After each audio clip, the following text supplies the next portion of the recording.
My childhood was at a time when there wasn't the variety of cultures there are in New Zealand today. I remember my mother once said, as soon as we speak, people will know we are immigrants. Both of my parents brought their handicraft skills with them, and my mother was often knitting sweaters and hatters with ferrule patterns or doing cross-stitch embroidery. And my father made a lot of household items, such as candlestick holders and lamps and bookcases.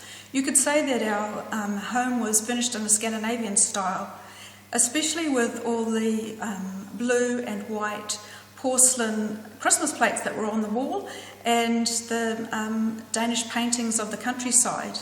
It was all really to create a feeling of hygge. We didn't have any relatives in New Zealand, so that meant that a lot of people in the Danish community became our adopted family. And my parents had a lot of dinner parties, and they socialised a lot with Danish people, and they ate very traditional Danish food. And most notably, I remember, is having a lot of sill and snaps. And also, because we ate very traditionally at home, that was also in our school lunches. And so often I would have thinly sliced rye bread with leukostay and beetroot. And it was really quite different to what everybody else was eating at the time. My parents also did Danish folk dancing, and I remember my brother and I always went along to a lot of the events, and the whole family would go along in our Danish costumes. So that was really quite fun.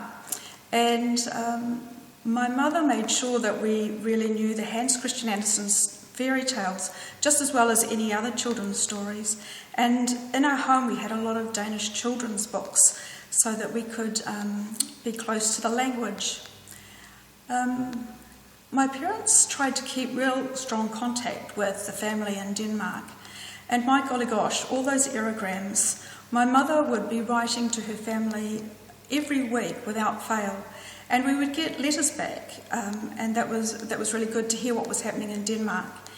And at Christmas time, it was a real treat to get a parcel full of Danish items. We celebrated Christmas on Christmas Eve in a very Danish way. The Christmas tree would always have real lit candles on it, and we would dance around the Christmas tree and sing Danish Christmas songs, especially Nu er det jul igen.